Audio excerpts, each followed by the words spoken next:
तेग बहादुर पातशाह जी सतगुरां दा अज गुरता गद्दी निशानी पुरब गुरु की गोद विच बैठ के सतगुरां दी पावन बाणी सुन के विचार के बड़ी भावना और बड़े प्यार नाल आप जी मना रहे हो। सतगुरु धन गुरु तेग बहादुर पातशाह जी साहिब धन गुरु नानक देव पातशाह जी सतगुरां दी जोत दे वारिस ने 9वीं थां ते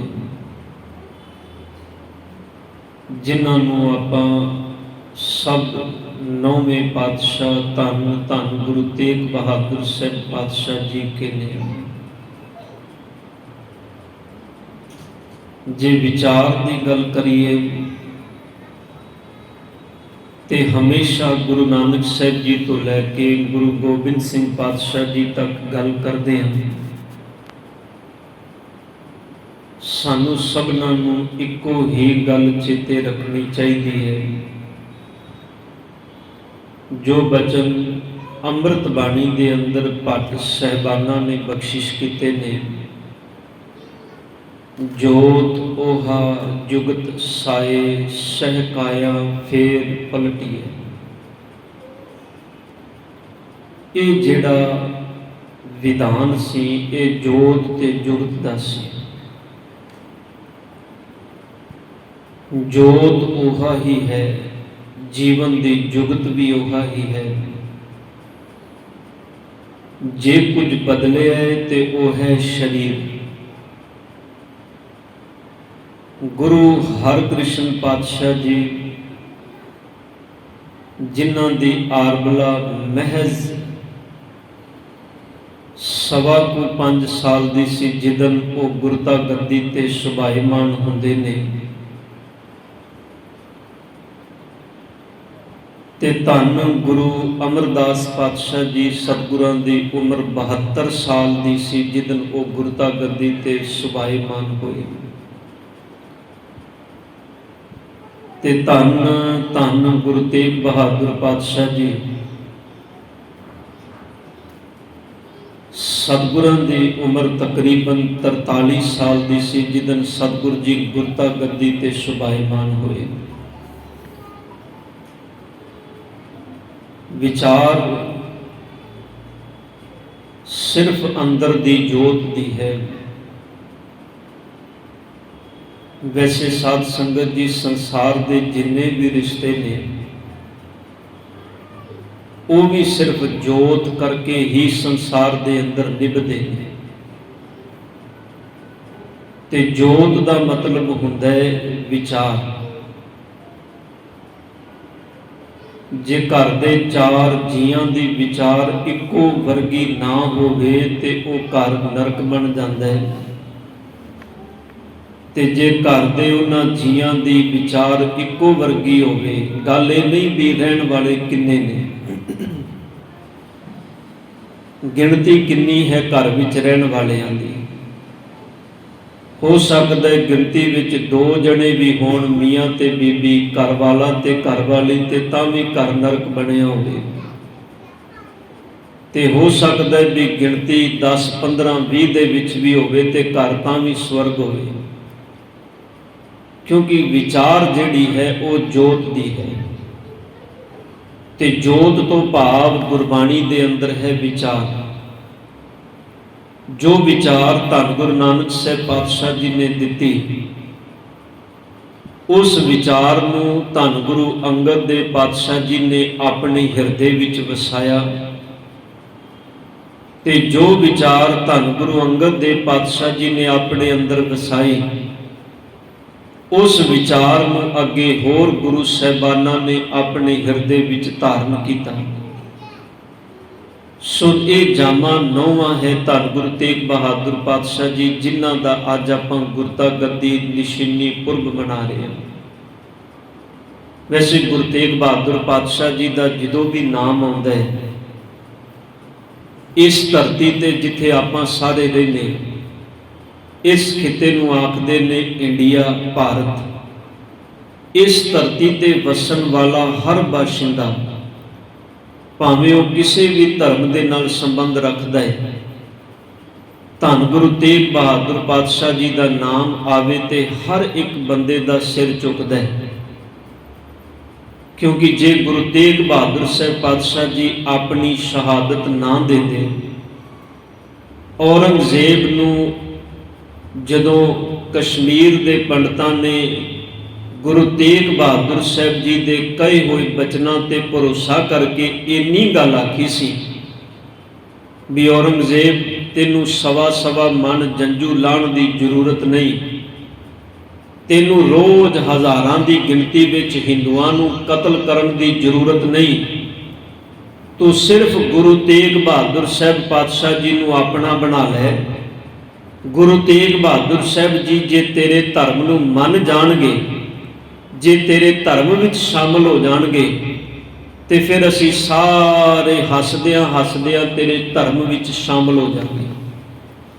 कितना वड्डा भरोसा उन्हां कश्मीर के पंडितां ने गुरु तेग बहादुर साहब पातशाह जी के कहे हुए एक लगब ते कीता सी, ते सच विच धन गुरु तेग बहादुर पातशाह जी ने उस दिते हुए कौल नूं, वादे नूं अपना सीस चांदनी चौंक दे अंदर दे के निभाया, ते इस हिंदुस्तान नूं, इस मुल्क नूं, इस भारत नूं सतगुरु गुरु तेग बहादुर पातशाह जी ने अपना लहू दे के, अपना सीस दे के इनकी रखिया की है। तां ही ये शब्द साडे समाज विच आम वरते जाते ने भी तेग बहादुर हिंद दी चादर। वैसे सृष्टि की चादर नहीं गुरु तेग बहादुर साहब, सिर्फ हिंद की नहीं। जे कोई होर बंदा भी हुंदा ते गुरु तेग बहादुर साहब जी उन्होंने भी मना ना करदे, क्योंकि गुरु नानक दा घर सदा ही मनुखता की भलाई ते परोपकार दे लई कर्म करदा आया ते करदा रहेगा। खैर धन गुरु तेग बहादुर साहब पातशाह जी की पावन बाणी आपां सारे पढ़दे, सिर्फ जिक्र करना है उस लम्हे का जदों धन गुरु तेग बहादुर पातशाह जी नूं गुरता गद्दी प्राप्त हुई। पर जदों आपां सतगुर की बाणी पढ़ने हाँ, गुरु तेग बहादुर साहब पातशाह जी के पावन बचन पढ़ने हाँ, तो सतगुर पातशाह जी ने अपनी बाणी के अंदर सब तो ज़्यादा जिहड़ा संबोधन किया है ना, वो किया है मन नूं। ते जदों मन की गल आएगी, मैं शायद बचन बड़ी बड़ी तुहाडे नाल साझे कीते ने, क्योंकि जदों शब्द कोई आवे उन्होंने क्लीयर करन दे लई उन्होंने समझना बड़ा जरूरी है। जदों भी मन की गल आती है तो मन का भाव ही हुंदा है साडे अंदर पैदा होने वाले विचार। देखो कोई भी बंदा है, जे उन्हें असी घर विच सवेरे जदों कुछ घर के अंदर घर दियां औरतां ने, बीबियां ने कुछ पकाना होवे, बनाना होवे, तो घरदियां नूं पुछदे ने अज की बनाईए, अज तुहाडा की मन है। मन का मतलब है अज तुहाडी विचार की है, अज तुसी की खाना चाहते हो। जिहड़ी साडे अंदर दी विचार है वो साडा मन है, ते जिहो जी विचार बनदी उहो जिहा साडा मन बनदा है। मन असल विच दो फुरने ने, एक संकल्प ते एक विकल्प। जे चंगे पासे मन चला जाए तो यह कहा जाता है भी इनका संकल्प बड़ा चंगा है, ध्यान देना इनका संकल्प बड़ा चंगा है। इनू कहा जाता है एक नैगेटिव सोच ते एक पॉजिटिव सोच, भाव एक सकारात्मकता ते एक नकारात्मकता। जिथे दो चीज़ां काम करदियां ने, जे चंगे पासे है तो बंदा कहता भी मैं इस काम विच बड़ा सकारात्मकता दे नाल इह काम नूं कर कीता है, ते जिथे ना की गल हो जाए उत्थे फिर कहते हैं भी ये बंदा हुण इस काम तो नकारा हो गया। मन असल विच साडे अंदर दे फुरने ने, जिस वेग विच फुरने बह जान मन उस पासे नूं बंदे दा शरीर कम करदा है। जे अंदर फुरने एकदम बंदे दे अंदर क्रोध दे पैदा हो जान, देखो चंगा भला रस्ते चो जा रहा सी, अचानक किसी नाल छोटी जी गलबात हुई, अंदर एकदम क्रोध का वेग चलिया ਉਹ ਕੀ ਸੀ ਅੰਦਰ? ਫੁਰਨਾ ਹੀ ਫੁਰਿਆ ਸੀ ਨਾ। ਕਿਸੇ ਨੂੰ ਜਦੋਂ ਬੰਦਾ ਵੇਖਦਾ ਹੈ, ਕਿਸੇ ਪ੍ਰਤੀ ਹਮਦਰਦੀ ਪੈਦਾ ਹੁੰਦੀ ਹੈ, ਤੇ ਦੂਜੇ ਬੰਦੇ ਨੂੰ ਵੇਖਦਾ ਤੇ ਵੇਖਦਿਆਂ ਨਾਲ ਅੰਦਰੋਂ ਸੜਦਾ, ਅੱਗ ਬਲ ਉੱਠਦੀ ਹੈ। ਕਿਉਂ? ਸਿਰਫ ਫੁਰਨੇ ਹੀ ਨੇ। ਅੰਦਰ ਖਿਆਲ ਬਣਿਆ ਵੀ ਇਹ ਬੰਦਾ ਬੜਾ ਚੰਗਾ ਹੈ, ਮਨ ਬਣ ਗਿਆ ਵੀ ਇਹ ਬੰਦਾ ਪਿਆਰਾ ਹੈ, ਚੰਗਾ ਹੈ, ਉਹਦੇ ਨਾਲ ਬੰਦਾ ਬਹਿੰਦਾ ਵੀ ਹੈ, ਗੱਲਬਾਤ ਵੀ ਕਰਦਾ ਹੈ। ਅੰਦਰ ਫੁਰਨਾ ਫੁਰਿਆ ਵੀ ਇਹ ਬੰਦਾ ਚੰਗਾ ਨਹੀਂ, ਉਹਦੇ ਤੋਂ ਇਨਸਾਨ ਕਿਨਾਰਾ ਕਰ ਲੈਂਦਾ, ਦੂਰ ਹੋ ਜਾਂਦਾ ਹੈ। ਅਸਲ ਵਿੱਚ ਸਾਡੇ ਅੰਦਰ ਉੱਠਣ ਵਾਲੇ ਫੁਰਨੇ ਹੀ ਸਾਡਾ ਮਨ ਹੈ। ਤੇ ਗੁਰੂ ਤੇਗ ਬਹਾਦਰ ਸਾਹਿਬ ਜੀ ਨੇ ਬਾਣੀ ਵਿੱਚ ਵਾਰ-ਵਾਰ ਮਨ ਨੂੰ ਸੰਬੋਧਨ ਕੀਤਾ ਹੈ। ਵਾਰ-ਵਾਰ ਮਨ ਨੂੰ ਸੰਬੋਧਨ ਕਰਕੇ ਗੱਲ ਆਖੀ, ਸਾਧੋ ਇਹ ਮਨ ਗਹਿਓ ਨਾ ਜਾਈ।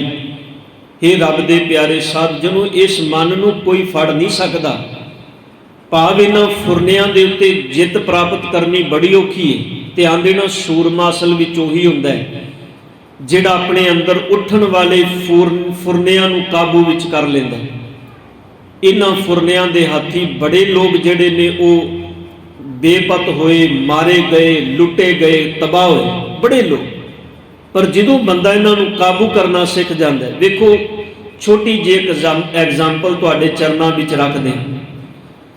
ਧੰਨ ਗੁਰੂ ਤੇਗ ਬਹਾਦਰ ਸਾਹਿਬ ਪਾਤਸ਼ਾਹ ਜੀ ਦੇ ਆਪਾਂ ਪਾਵਨ ਜੀਵਨ ਨੂੰ ਸਾਰੇ ਪੜ੍ਹਦੇ ਹਾਂ। ਵੇਖੋ ਕਿੰਨਾ ਸਿਰਫ ਇੱਕ ਖਿਆਲ ਔਰੰਗਜ਼ੇਬ ਦੇ ਅੰਦਰ ਹੈ। ਉਹ ਕਹਿੰਦਾ ਵੀ ਮੈਂ ਸਾਰੇ ਮੁਲਕ ਨੂੰ ਜਿਹੜਾ ਨਾ ਉਹ ਇਸਲਾਮ ਵਿੱਚ ਤਬਦੀਲ ਕਰਨਾ ਹੈ। ਉਹਨੇ ਇਸਲਾਮ ਵਿੱਚ ਤਬਦੀਲ ਕਰਨ ਦੇ ਲਈ ਹਰ ਤਰ੍ਹਾਂ ਦਾ ਹੀਲਾ ਵਰਤਿਆ। ਉਹਨੇ ਅਖੀਰ ਤੇ ਆ ਕੇ ਫਿਰ ਲੋਕਾਂ ਦੀ ਕਤਲੋ ਗਾਰਤ ਕਰਨੀ ਸ਼ੁਰੂ ਕਰ ਦਿੱਤੀ ਵੀ ਜੇ ਕੋਈ ਮੰਨਦਾ ਹੈ ਤੇ ਉਹਨੂੰ ਇਸਲਾਮ ਵਿੱਚ ਲੈ ਆਓ, ਜੇ ਨਹੀਂ ਮੰਨਦਾ ਤੇ ਇਹਨੂੰ ਮਾਰ ਦਿਓ। ਦੋ ਹੀ ਫੰਡੇ ਨੇ ਸੰਸਾਰ ਦੇ ਅੰਦਰ, ਜੇ ਮੰਨਦਾ ਤੇ ਠੀਕ ਹੈ, ਨਹੀਂ ਮੰਨਦਾ ਤੇ ਖਤਮ ਕਰ ਦਿਓ। ਧਿਆਨ ਦੇਣਾ, ਦੂਜੇ ਪਾਸੇ ਧੰਨ ਗੁਰੂ ਤੇਗ ਬਹਾਦਰ ਪਾਤਸ਼ਾਹ ਜੀ ਨੇ, ਜਿਨ੍ਹਾਂ ਨੇ ਇੱਕੋ ਹੀ ਗੱਲ ਕਹੀ, ਕਹਿਣ ਲੱਗੇ ਜਾ ਕੇ ਕਹਿ ਦਿਓ ਵੀ ਮੈਂ ਤੁਹਾਡਾ ਗੁਰੂ ਹਾਂ, ਤੇ ਜੇ ਗੁਰੂ ਤੇਗ ਬਹਾਦਰ ਸਾਹਿਬ ਜੀ ਸਤਿਗੁਰੂ ਤੁਹਾਡੇ ਧਰਮ ਨੂੰ ਮੰਨ ਜਾਂਦੇ ਨੇ ਤੇ ਅਸੀਂ ਸਾਰੇ ਇਸਲਾਮ ਕਬੂਲ ਕਰਨ ਨੂੰ ਤਿਆਰ ਬੈਠੇ। ਪਰ ਧੰਨ ਗੁਰੂ ਤੇਗ ਬਹਾਦਰ ਸਾਹਿਬ ਪਾਤਸ਼ਾਹ ਜੀ ਨੇ ਜਿਹੜਾ ਵਚਨ ਦਿੱਤਾ ਸੀ, ਜਿਹੜੇ ਵਚਨ ਕਹੇ ਸਨ, ਸਤਿਗੁਰ ਨੇ ਆਪਣਾ ਸੀਸ ਦੇ ਕੇ ਵੀ ਉਹਨਾਂ ਵਚਨਾਂ ਨੂੰ ਪੂਰਨ ਕੀਤਾ। ਚਾਂਦਨੀ ਚੌਂਕ ਦੇ ਅੰਦਰ ਆਪਣਾ ਸੀਸ ਗੁਰੂ ਤੇਗ ਬਹਾਦਰ ਸਾਹਿਬ ਜੀ ਨੇ ਦਿੱਤਾ ਹੈ। ਪਰ ਧਿਆਨ ਦੇਣਾ, ਗੁਰੂ ਤੇਗ ਬਹਾਦਰ ਸਾਹਿਬ ਪਾਤਸ਼ਾਹ ਜੀ ਤੋਂ ਪਹਿਲਾਂ ਗੁਰੂ ਕੇ ਮਰਜੀਵੜੇ ਸਿੱਖ ਸ਼ਹੀਦ ਹੋਏ ਨੇ। ਮੈਂ ਜਿਹੜੀ ਗੱਲ ਕਹਿਣਾ ਚਾਹੁੰਦਾ ਵੀ ਇਹ ਮਨ ਗਹਿਓ ਨਾ ਜਾਈ, ਇਹਨੂੰ ਪਕੜਨਾ ਬੜਾ ਔਖਾ ਹੈ। ਇਹਦੇ ਅੰਦਰ, ਸਾਡੇ ਅੰਦਰ ਜਿਹੜੇ ਫੁਰਨੇ ਫੁਰਦੇ ਨੇ, ਉਹ ਭਾਵੇਂ ਕਿਸੇ ਵੀ ਚੀਜ਼ ਨੂੰ ਲੈ ਕੇ ਹੋਣ। ਦੇਖੋ ਕੋਈ ਸੱਜਣ ਰਸਤੇ 'ਚ ਤੁਰਿਆ ਜਾਂਦਾ ਸੀ, ਉਹਨੇ ਵੇਖਿਆ ਵੀ ਸਾਹਮਣੇ ਕਿਸੇ ਹਲਵਾਈ ਦੀ ਦੁਕਾਨ ਤੇ ਨਾ ਬੜੇ ਸੋਹਣੇ ਸੋਹਣੇ ਪਕਵਾਨ ਜਿਹੜੇ ਨੇ ਉਹ ਬੜੇ ਸੋਹਣੇ ਉਹਨੇ ਸਜਾ ਕੇ ਰੱਖੇ ਹੋਏ ਨੇ। ਬਾਹਰ ਸ਼ੀਸ਼ਾ ਲੱਗਾ ਹੈ ਜਿਹੜਾ ਕਾਊਂਟਰ ਬਣਿਆ ਉਹਦੇ ਵਿੱਚ। ਉਹਨੇ ਵੇਖਿਆ ਤੇ ਉਹਦਾ ਮਨ ਕੀਤਾ, ਅੰਦਰ ਇੱਕ ਸੋਚ ਬਣੀ ਵੀ ਬੜੇ ਸਵਾਦਲੇ ਪਦਾਰਥ ਨੇ ਜਿਨ੍ਹਾਂ ਵਿੱਚੋਂ ਮੈਨੂੰ ਕੋਈ ਖਾਣ ਨੂੰ ਮਿਲ ਜਾਏ। ਉਹਨੇ ਉਸ ਦੁਕਾਨਦਾਰ ਨੂੰ ਪੁੱਛਿਆ ਵੀ ਭਾਈ ਮੈਂ ਇਸ ਮਠਿਆਈ ਦੀ ਕੀ ਕੀਮਤ ਹੈ? ਉਹਨੇ ਆਖਿਆ ਵੀ ਇਹਦੀ ਕੀਮਤ ਇੰਨੀ। ਉਹਨੇ ਦੂਜੀ ਦੀ ਪੁੱਛੀ, ਤੀਜੀ ਮਠਿਆਈ, ਚੌਥੀ। ਪੁੱਛਦਿਆਂ ਪੁੱਛਦਿਆਂ ਸਾਰੀਆਂ ਮਠਿਆਈਆਂ ਦੀ ਕੀਮਤ ਪੁੱਛ ਲਈ, ਤੇ ਜਦੋਂ ਪੁੱਛ ਲਈ ਤੇ ਮੂੰਹ ਥੱਲੇ ਨੂੰ ਕਰਕੇ ਫਿਰ ਅੱਗੇ ਟੁਰ ਪਿਆ। ਅੱਗੋਂ ਦੁਕਾਨ ਤੇ ਕੋਈ ਬੰਦਾ ਖੜਾ ਸੀ, ਉਹਨੇ ਆਵਾਜ਼ ਮਾਰੀ, ਕਹਿਣ ਲੱਗੇ ਭਲਿਆ ਪੁੱਛਿਆ ਸਾਰਿਆਂ ਦਾ ਕੀ ਗੱਲ, ਲੈਣਾ ਨਹੀਂ ਕੁਝ? ਉਹ ਕਹਿੰਦਾ ਜਿੰਨੇ ਦੀ ਕੀਮਤ ਹੈ ਉਹਨੇ ਮੇਰੇ ਕੋਲ ਹੈ ਕੋਈ ਨਹੀਂ, ਮੈਂ ਇੱਕ ਪੀਸ ਵੀ ਖਰੀਦ ਸਕਾਂ ਮੇਰੇ ਕੋਲ ਇੰਨੇ ਪੈਸੇ ਨਹੀਂ। ਮੇਰੀ ਜੇਬ 'ਚ ਜਿਹੜੇ 2 ਰੁਪਏ ਨੇ, ਮੈਂ ਸੋਚਿਆ ਸ਼ਾਇਦ ਇੰਨੇ ਦਾ ਕੁਝ ਆਦਾ ਹੈ, ਪਰ ਇੰਨੇ ਦਾ ਕੁਝ ਵੀ ਨਹੀਂ ਆਉਣਾ। ਕਹਿਣ ਲੱਗੇ ਕੋਈ ਗੱਲ ਨਹੀਂ, ਜੇ ਇੰਨੇ ਦਾ ਕੁਝ ਨਹੀਂ ਆਂਦਾ ਤੂੰ ਇਸ ਦੁਕਾਨਦਾਰ ਨੂੰ ਕਹਿ ਕੱਲ ਨੂੰ ਦੇ ਦੇ। ਕਹਿਣ ਲੱਗਾ ਨਹੀਂ, ਮੈਂ ਕੱਲ ਤੇ ਗੱਲ ਨਹੀਂ ਛੱਡ ਸਕਦਾ, ਮੈਂ ਆਪਣੇ ਮਨ ਨਾਲ ਸਮਝੌਤਾ ਕਰ ਲੈਣਾ। ਧਿਆਨ ਦੇਣਾ, ਜਿਹਨੇ ਮਨ ਨਾਲ ਸਮਝੌਤਾ ਕਰ ਲਿਆ, ਜਿਹਨੇ ਮਨ ਨੂੰ ਜਿੱਤ ਲਿਆ, ਧੰਨ ਗੁਰੂ ਗ੍ਰੰਥ ਸਾਹਿਬ ਪਾਤਸ਼ਾਹ ਕਹਿੰਦੇ ਨੇ ਉਹ ਸਭ ਤੋਂ ਵੱਡਾ ਜੇਤੂ ਇਸ ਸੰਸਾਰ ਤੇ। ਬਾਬੇ ਨਾਨਕ ਦੇ ਬਚਨ ਪੜੋ, ਸਭ ਕਹਿੰਦੇ ਨੇ ਮਨ ਜੀਤੈ ਜਗ ਜੀਤ। ਜਿਹਨੇ ਮਨ ਨੂੰ ਜਿੱਤਿਆ, ਸਤਿਗੁਰ ਕਹਿੰਦੇ ਨੇ ਉਹਨੇ ਜਗਤ ਨੂੰ ਜਿੱਤ ਲਿਆ। ਬਸ ਇੰਨੀ ਕੁ ਗੱਲ ਚੇਤੇ ਰੱਖੀਏ, ਮਨ ਜਿੱਤਣਾ ਬੜਾ ਔਖਾ ਹੈ। ਇਹਦੇ ਅੰਦਰ ਕਈ ਤਰ੍ਹਾਂ ਦੇ ਫੁਰਨੇ ਫੁਰਦੇ ਨੇ, ਇਹਨਾਂ ਨੂੰ ਕਾਬੂ ਕਰਨਾ ਬੜਾ ਔਖਾ ਹੈ। ਪਰ ਸਤਿਗੁਰ ਕਹਿੰਦੇ ਨੇ ਅਸਲ ਸੂਰਮਾ ਉਹ ਜਿਹਨੇ ਮਨ ਨੂੰ ਜਿੱਤਿਆ। ਤਾਂ ਹੀ ਪਾਤਸ਼ਾਹ ਜੀ ਨੇ ਬਾਣੀ ਵਿੱਚ ਆਖਿਆ, ਨਾਨਕ ਗਿਆਨੀ ਜਗ ਜੀਤਾ। ਸਾਹਿਬ ਕਹਿੰਦੇ ਨੇ ਜਿਹੜਾ ਗਿਆਨੀ ਹੈ, ਗਿਆਨੀ ਦਾ ਮਤਲਬ ਹੁੰਦਾ ਹੈ ਸਮਝਦਾਰ, ਸੂਝਵਾਨ।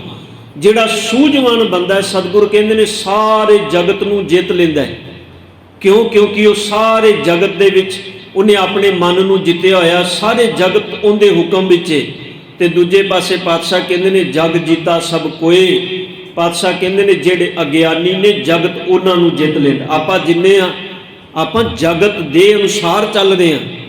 ਐਸਾ ਤੇ ਨਹੀਂ ਵੀ ਅਸੀਂ ਜਗਤ ਨੂੰ ਆਪਣੇ ਅਨੁਸਾਰ ਚਲਾਈਏ। ਧਿਆਨ ਦੇਣਾ, ਜਿਹੜਾ ਸੱਚ ਦਾ ਆਪਾਂ ਇਸੇ ਕਰਕੇ ਸਤਿਗੁਰੂ ਗੁਰੂ ਤੇਗ ਬਹਾਦਰ ਸਾਹਿਬ ਜੀ ਨੇ ਇੱਕ ਪੰਕਤੀ ਬਾਣੀ ਵਿੱਚ ਆਖੀਏ। ਸਾਹਿਬ ਕਹਿੰਦੇ ਨੇ ਇਸ ਸੰਸਾਰ ਦੇ ਅੰਦਰ ਕੋਈ ਵਿਰਲਾ ਜਨ ਨਾਨਕ ਕੋਟਨ ਮੈਂ ਕਿਨਹੂ। ਗੁਰੂ ਤੇਗ ਬਹਾਦਰ ਸਾਹਿਬ ਜੀ ਦੀ ਪਾਵਨ ਬਾਣੀ ਦੀ ਪੰਕਤੀ ਹੈ। ਸਾਹਿਬ ਕਹਿੰਦੇ ਨੇ ਜਨ ਨਾਨਕ ਕੋਟਨ ਮੈਂ ਕਿਨਹੂ ਗੁਰਮੁਖ ਹੋਏ ਪਛਾਨਾ ਹੈ ਨਾਨਕ ਜਨ ਜੀ ਕਰੋੜਾਂ ਵਿੱਚੋਂ ਕੋਈ ਇੱਕ ਹੈ। ਜਿਹਨੇ ਗੁਰੂ ਵਾਲਾ ਬਣ ਕੇ ਇਸ ਗੱਲ ਨੂੰ ਸਮਝ ਲਿਆ, ਨਹੀਂ ਤੇ ਸਾਰੇ ਬੰਦੇ ਲੁੱਟੇ ਜਾ ਰਹੇ। ਆਪਾਂ ਜਗਤ ਦੀ ਚਾਲ ਜਿਹੋ ਜਿਹਾ ਪਹਿਰਾਵਾ ਸਮਾਜ ਵਿੱਚ ਆਇਆ, ਬੰਦਾ ਆਪਣੇ ਘਰ ਨੂੰ ਨਹੀਂ ਵੇਖਦਾ, ਆਪਣੇ ਖੀਸੇ ਨੂੰ ਨਹੀਂ ਵੇਖਦਾ, ਆਪਣੀ ਪੱਲੇ ਜਿੰਨੀ ਮਾਇਆ ਉਹਨੂੰ ਨਹੀਂ ਵੇਖਦਾ। ਬੰਦਾ ਕਹਿੰਦਾ ਨਹੀਂ ਮੈਂ ਇਹੋ ਜਿਹਾ ਬਣ ਜਾਵਾਂ। ਵੇਖੋ ਵਿਆਹ ਸ਼ਾਦੀਆਂ ਤੇ ਅਸੀਂ ਲੱਖਾਂ ਰੁਪਏ ਬੰਦੇ ਕੋਲੋਂ ਨਹੀਂ ਵੀ ਹੁੰਦਾ, ਕਰਜ਼ਾ ਚੁੱਕ ਕੇ ਵਿਆਹ ਸ਼ਾਦੀਆਂ ਕਰਦਾ ਹੈ। ਕਹਿੰਦਾ 20 ਲੱਖ 25 ਲੱਖ ਲਾ ਦਿਆਂ, ਪਰ ਲੋਕਾਂ ਨੂੰ ਪਤਾ ਲੱਗਣਾ ਚਾਹੀਦਾ ਮੇਰੇ ਪੁੱਤਰ ਧੀ ਦਾ ਵਿਆਹ ਹੋਇਆ। ਬਾਅਦ ਵਿੱਚ ਭਾਵੇਂ ਆ ਫਾਇਆ ਲੈ ਕੇ ਮਰਦਾ ਫਿਰੇ ਵੀ ਮੈਂ ਕਰਜ਼ਾ ਨਹੀਂ ਦੇ ਸਕਿਆ। ਸਤਿਗੁਰ ਕਹਿੰਦੇ ਨੇ ਦੱਸ ਤੇਰਾ ਇੰਨਾ ਕਰਜ਼ਾ ਚੁੱਕੇ ਦਾ ਲਾਭ ਕੀ। ਅਸੀਂ ਜਗਤ ਦੀ ਚਾਲ ਚੱਲ ਰਹੇ ਹਾਂ, ਸਾਨੂੰ ਜਗਤ ਨੇ ਜਿੱਤਿਆ ਹੋਇਆ, ਇਸ ਕਰਕੇ ਸਾਨੂੰ ਜਗਤ ਦੇ ਕਰਮ ਚੰਗੇ ਲੱਗਦੇ ਨੇ। ਪਰ ਧੰਨ ਗੁਰੂ ਨਾਨਕ ਸਾਹਿਬ ਕਹਿੰਦੇ ਨੇ ਨਹੀਂ ਭਲਿਓ, ਜਿਹੜਾ ਰੱਬ ਦਾ ਪਿਆਰਾ ਹੁੰਦਾ ਹੈ, ਜਿਹੜਾ ਅਸਲ ਸੂਝਵਾਨ ਬੰਦਾ ਹੁੰਦਾ ਹੈ, ਉਹ ਐਸੇ ਕਰਮ ਕਰਦਾ ਵੀ ਲੋਕ ਉਹਦੇ ਪਿੱਛੇ ਚੱਲਦੇ ਨੇ। ਉਹ ਦੁਨੀਆ ਦੇ ਅੰਦਰ ਲੋਕਾਂ ਵਾਲੀ ਰੀਤ ਨਹੀਂ ਚੱਲਦਾ। ਗੁਰੂ ਤੇਗ ਬਹਾਦਰ ਸਾਹਿਬ ਪਾਤਸ਼ਾਹ ਜੀ ਦਾ ਆਪਾਂ ਜਦੋਂ ਜੀਵਨ ਪੜ੍ਹਦੇ ਹਾਂ, ਪਾਤਸ਼ਾਹ ਜੀ ਦੇ ਜੀਵਨ ਦੇ ਅੰਦਰ ਸਿਰਫ ਆਪਾਂ ਗੱਲ ਕਰਨੀ ਸਤਿਗੁਰਾਂ ਦੇ ਗੁਰਤਾ ਗੱਦੀ ਨਿਸ਼ਾਨੀ ਪੁਰਬ ਦੀ, ਕਿਉਂਕਿ ਅੱਜ ਦਿਨ ਗੁਰੂ ਹਰਕ੍ਰਿਸ਼ਨ ਪਾਤਸ਼ਾਹ ਜੀ ਇਸ ਦਿੱਲੀ ਦੀ ਧਰਤੀ ਤੇ ਨੇ। ਇੱਥੇ ਮੇਰੇ ਸਤਿਗੁਰ ਪਾਤਸ਼ਾਹ ਜੀ ਜਦੋਂ ਆਏ, ਹਾਲਾਂਕਿ ਔਰੰਗਜ਼ੇਬ ਨੇ ਬਿਉਂਤ ਬਣਾਈ ਸੀ ਵੀ ਧੰਨ ਗੁਰੂ ਹਰਕ੍ਰਿਸ਼ਨ ਪਾਤਸ਼ਾਹ ਜੀ ਉਮਰ ਸਤਿਗੁਰਾਂ ਦੀ ਭਾਵੇਂ 5.25 ਸਾਲ ਦੀ ਸੀ ਜਿੱਦਣ ਸਤਿਗੁਰ ਗੁਰਤਾ ਗੱਦੀ ਤੇ ਬੈਠੇ।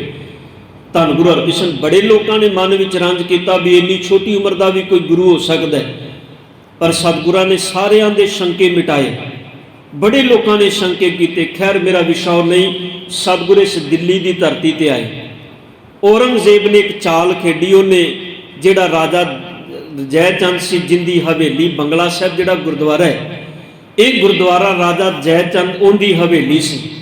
ਉਹ ਆਪ ਇਸ ਹਵੇਲੀ ਦੇ ਅੰਦਰ ਰਹਿੰਦਾ ਸੀ। ਇੱਥੇ ਉਹਦਾ ਗੁਰੂ ਘਰ ਨਾਲ ਬੜਾ ਪਿਆਰ ਸੀ। ਔਰੰਗਜ਼ੇਬ ਨੇ ਉਹਦੇ ਥਰੂ ਧੰਨ ਗੁਰੂ ਹਰਕ੍ਰਿਸ਼ਨ ਸਾਹਿਬ ਜੀ ਨੂੰ ਦਿੱਲੀ ਬੁਲਾਇਆ।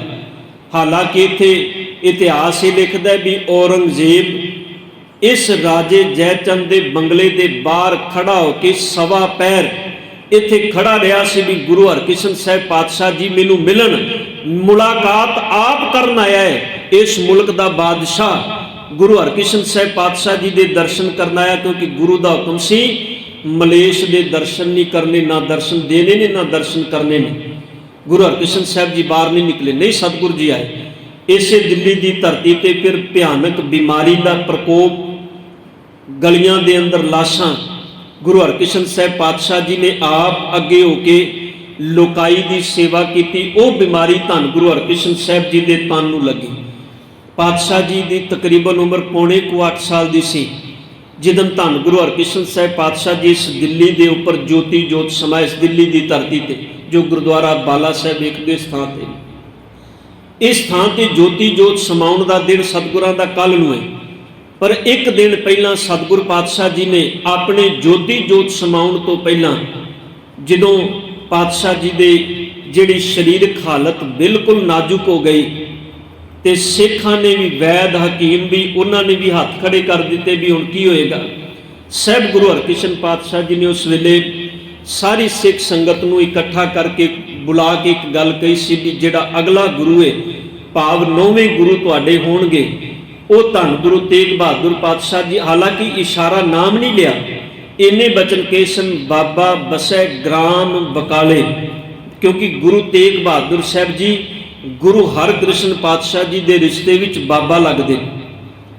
ਧਿਆਨ ਦੇਣਾ, ਗੁਰੂ ਹਰਗੋਬਿੰਦ ਪਾਤਸ਼ਾਹ ਜੀ ਦੇ 5 ਪੁੱਤਰ ਨੇ। 5 ਪੁੱਤਰਾਂ ਵਿੱਚੋਂ ਸਭ ਤੋਂ ਵੱਡੇ ਨੇ ਬਾਬਾ ਗੁਰਦਿੱਤਾ ਜੀ, ਤੇ ਸਭ ਤੋਂ ਛੋਟੇ ਨੇ ਗੁਰੂ ਤੇਗ ਬਹਾਦਰ ਸਾਹਿਬ ਜੀ। ਬਾਬਾ ਗੁਰਦਿੱਤਾ ਜੀ ਦੇ ਅੱਗੇ ਜਿਹੜੇ ਪੁੱਤਰ ਨੇ ਉਹਨਾਂ ਵਿੱਚੋਂ ਸੀ ਬਾਬਾ ਧੰਨ ਗੁਰੂ ਹਰ ਰਾਏ ਪਾਤਸ਼ਾਹ ਜੀ, ਬਾਬਾ ਗੁਰਦਿੱਤਾ ਜੀ ਦੇ ਪੁੱਤਰ ਸਨ। ਗੁਰੂ ਹਰਗੋਬਿੰਦ ਸਾਹਿਬ ਜੀ ਦੇ ਪੋਤਰੇ ਸਨ। ਗੁਰਤਾ ਗੱਦੀ ਦੀ ਜ਼ਿੰਮੇਵਾਰੀ ਧੰਨ ਗੁਰੂ ਹਰਗੋਬਿੰਦ ਸਾਹਿਬ ਪਾਤਸ਼ਾਹ ਜੀ ਨੇ ਧੰਨ ਗੁਰੂ ਹਰ ਰਾਏ ਸਾਹਿਬ ਜੀ ਨੂੰ ਦਿੱਤੀ, ਜੋ ਬਾਬਾ ਗੁਰਦਿੱਤਾ ਜੀ ਦੇ ਪੁੱਤਰ ਸਨ। ਅੱਗੋਂ ਗੁਰੂ ਹਰ ਰਾਏ ਸਾਹਿਬ ਜੀ ਦੇ ਦੋ ਪੁੱਤਰ ਸਨ, ਬਾਬਾ ਰਾਮ ਰਾਏ ਤੇ ਗੁਰੂ ਹਰਕ੍ਰਿਸ਼ਨ ਸਾਹਿਬ ਜੀ। ਬਾਬਾ ਰਾਮ ਰਾਏ ਇਸ ਦਿੱਲੀ ਦੀ ਧਰਤੀ ਤੇ ਆਏ, ਔਰੰਗਜ਼ੇਬ ਦੇ ਕਹਿਣੇ ਦੇ ਵਿੱਚ ਆ ਗਏ, ਬਾਣੀ ਦੀ ਇੱਕ ਪੰਕਤੀ ਦਾ ਨਿਰਾਦਰ ਕੀਤਾ, ਇੱਕ ਅੱਖਰ ਚੇਂਜ ਕੀਤਾ, ਬਦਲਿਆ। ਧੰਨ ਗੁਰੂ ਹਰਿਰਾਏ ਸਾਹਿਬ ਜੀ ਨੇ ਆਪਣੇ ਸਗੇ ਪੁੱਤਰ ਨੂੰ ਆਖਿਆ, ਤੂੰ ਗੁਰੂ ਘਰ ਦੇ ਅੰਦਰ ਤੇਰੇ ਲਈ ਕੋਈ ਥਾਂ ਨਹੀਂ, ਜਿਨ੍ਹਾਂ ਦੀ ਚੁੱਕ ਵਿੱਚ ਆ ਕੇ ਗੁਰਬਾਣੀ ਦੀ ਪੰਕਤੀ ਬਦਲੀਏ, ਤੂੰ ਉਹਨਾਂ ਦਾ ਬਣ ਕੇ ਰਹਿ, ਗੁਰੂ ਘਰ ਵਿੱਚ ਤੇਰੇ ਲਈ ਕੋਈ ਜਗ੍ਹਾ ਨਹੀਂ। ਛੋਟੇ ਸਨ ਗੁਰੂ ਹਰਕ੍ਰਿਸ਼ਨ ਸਾਹਿਬ ਜੀ। ਗੁਰੂ ਹਰਿਰਾਏ ਸਾਹਿਬ ਪਾਤਸ਼ਾਹ ਜੀ ਨੇ ਧੰਨ ਗੁਰੂ ਹਰਕ੍ਰਿਸ਼ਨ ਪਾਤਸ਼ਾਹ ਜੀ ਨੂੰ 5.25 ਸਾਲ ਦੀ ਉਮਰ ਵਿੱਚ ਗੁਰਤਾ ਗੱਦੀ ਦੀ ਜ਼ਿੰਮੇਵਾਰੀ ਦਿੱਤੀ। ਧੰਨ ਗੁਰੂ ਹਰਕ੍ਰਿਸ਼ਨ ਪਾਤਸ਼ਾਹ ਜੀ ਇਸ ਦਿੱਲੀ ਦੀ ਧਰਤੀ ਤੇ ਪਹੁੰਚੇ ਨੇ। ਇੱਥੇ ਜਦੋਂ ਸਤਿਗੁਰੂ ਪਾਤਸ਼ਾਹ ਜੀ ਜੋਤੀ ਜੋਤ ਸਮਾਉਣ ਲੱਗੇ ਨੇ, ਸਤਿਗੁਰਾਂ ਨੇ ਇਸ਼ਾਰਾ ਕੀਤਾ ਵੀ ਧੰਨ ਗੁਰੂ ਤੇਗ ਬਹਾਦਰ ਪਾਤਸ਼ਾਹ ਜੀ ਭਾਵ ਸਾਡੇ ਬਾਬਾ ਜੀ, ਭਾਵ ਗੁਰੂ ਨਾਨਕ ਸਾਹਿਬ ਜੀ ਦੀ ਗੱਦੀ ਦੇ ਮਾਲਕ, ਉਹ ਗ੍ਰਾਮ ਬਕਾਲੇ ਦੀ ਧਰਤੀ ਤੇ ਨੇ। ਹੁਣ ਗੁਰੂ ਤੇਗ ਬਹਾਦਰ ਸਾਹਿਬ ਪਾਤਸ਼ਾਹ ਜੀ ਬੜਾ ਲੰਮਾ ਸਮਾਂ, ਤਕਰੀਬਨ ਇਤਿਹਾਸ ਲਿਖਦਾ ਹੈ 25 ਸਾਲ ਤੋਂ ਉੱਪਰ ਦਾ ਸਮਾਂ ਬਣਦਾ ਜਿਹੜਾ ਸਤਿਗੁਰਾਂ ਨੇ ਬਕਾਲਾ ਸਾਹਿਬ ਜੀ ਦੀ ਧਰਤੀ ਤੇ ਬਤੀਤ ਕੀਤਾ ਹੈ। ਜਦੋਂ ਗੁਰੂ ਤੇਗ ਬਹਾਦਰ ਪਾਤਸ਼ਾਹ ਜੀ ਦੀ ਉਮਰ 13 ਸਾਲ ਦੀ ਸੀ, 13 ਸਾਲ ਦੀ ਉਮਰ ਸੀ ਸਤਿਗੁਰਾਂ ਦੀ, ਜਿਦਨ ਪਾਤਸ਼ਾਹ ਜੀ ਧੰਨ ਗੁਰੂ ਹਰਗੋਬਿੰਦ ਸਾਹਿਬ ਜੀ ਨੇ ਧੰਨ ਗੁਰੂ ਤੇਗ ਬਹਾਦਰ ਸਾਹਿਬ ਜੀ ਦਾ ਵਿਆਹ ਕੀਤਾ ਸੀ। 11 ਸਾਲ ਦੀ ਉਮਰ ਵਿੱਚ ਚੌਥੀ ਜੰਗ ਹੋਈ ਸੀ ਕਰਤਾਰਪੁਰ ਦੀ। ਕਰਤਾਰਪੁਰ ਸ਼ਹਿਰ ਗੁਰੂ ਅਰਜਨ ਸਾਹਿਬ ਜੀ ਨੇ ਵਸਾਇਆ। ਇੱਕ ਕਰਤਾਰਪੁਰ ਜਿਹੜਾ ਗੁਰੂ ਨਾਨਕ ਸਾਹਿਬ ਨੇ ਵਸਾਇਆ, ਜਿਹੜਾ ਅੱਜ ਪਾਕਿਸਤਾਨ ਦੇ ਅੰਦਰ ਹੈ। ਇੱਕ ਕਰਤਾਰਪੁਰ ਸ਼ਹਿਰ ਜਿਹੜਾ ਜਲੰਧਰ ਦੇ ਕੋਲੇ ਧੰਨ ਗੁਰੂ ਅਰਜਨ ਦੇਵ ਸਾਹਿਬ ਜੀ ਨੇ ਵਸਾਇਆ ਸੀ। ਇੱਥੇ ਧੰਨ ਗੁਰੂ ਤੇਗ ਬਹਾਦਰ ਪਾਤਸ਼ਾਹ ਜੀ ਦਾ ਵਿਆਹ 13 ਸਾਲ ਦੀ ਉਮਰ ਵਿੱਚ ਮਾਤ ਗੁਜਰ ਕੌਰ ਜੀ ਦੇ ਨਾਲ ਹੁੰਦਾ ਹੈ। 15 ਸਾਲ ਦੀ ਉਮਰ ਵਿੱਚ ਸਤਿਗੁਰੂ ਪਾਤਸ਼ਾਹ ਜੀ ਜਦੋਂ ਗੁਰੂ ਤੇਗ ਬਹਾਦਰ ਸਾਹਿਬ ਜੀ ਦੀ ਸੀ ਤੇ ਗੁਰੂ ਹਰਗੋਬਿੰਦ ਸਾਹਿਬ ਜੀ ਜੋਤੀ ਜੋਤ ਸਮਾਉਣ ਤੋਂ ਪਹਿਲਾਂ ਧੰਨ ਗੁਰੂ ਤੇਗ ਬਹਾਦਰ ਸਾਹਿਬ ਜੀ ਨੂੰ ਕਿਹਾ ਸੀ ਵੀ ਤੁਸੀਂ ਬਕਾਲਾ ਸਾਹਿਬ ਜੀ ਦੀ ਧਰਤੀ ਤੇ ਜਾਓ। ਹੁਣ ਕਈ ਵਾਰੀ ਸਾਡੇ ਮਨ 'ਚ ਸਵਾਲ ਉਪਜਦਾ ਵੀ ਗੁਰੂ ਹਰਗੋਬਿੰਦ ਸਾਹਿਬ ਜੀ ਨੇ ਗੁਰੂ ਤੇਗ ਬਹਾਦਰ ਸਾਹਿਬ ਜੀ ਨੂੰ ਬਕਾਲੇ ਦੀ ਧਰਤੀ ਤੇ ਕਿਉਂ ਭੇਜਿਆ? ਧਿਆਨ ਦੇਣਾ, ਇੱਕ ਬੜਾ ਲੰਮਾ ਕਾਰਨ ਸੀ ਇਹਦਾ। ਵੇਖੋ, ਗੁਰੂ ਅਰਜਨ ਦੇਵ ਪਾਤਸ਼ਾਹ ਜੀ ਤੋਂ ਬਾਅਦ ਗੁਰੂ ਹਰਗੋਬਿੰਦ ਪਾਤਸ਼ਾਹ ਜੀ ਦੀ ਜਿਹੜੀ ਆਮਦ ਹੈ, ਜਿਹੜਾ ਸਤਿਗੁਰਾਂ ਦਾ ਜਨਮ ਹੈ, ਉਹ ਕੀਰਤਪੁਰ ਸਾਹਿਬ ਜੀ ਦੀ ਧਰਤੀ ਦਾ ਹੈ। ਧੰਨ ਗੁਰੂ ਹਰਕ੍ਰਿਸ਼ਨ ਪਾਤਸ਼ਾਹ ਜੀ ਦਾ ਜਿਹੜਾ ਜਨਮ ਹੈ, ਉਹ ਵੀ ਕੀਰਤਪੁਰ ਸਾਹਿਬ ਜੀ ਦੀ ਧਰਤੀ ਦਾ ਹੈ। ਇੱਕ ਲੰਮਾ ਸਮਾਂ ਗੁਰੂ ਸਾਹਿਬਾਨ ਜਿਹੜੇ ਨੇ ਉਹ ਪੰਜਾਬ ਦੀ ਧਰਤੀ ਤੇ ਇਸ ਪਾਸੇ ਨਹੀਂ ਆਏ।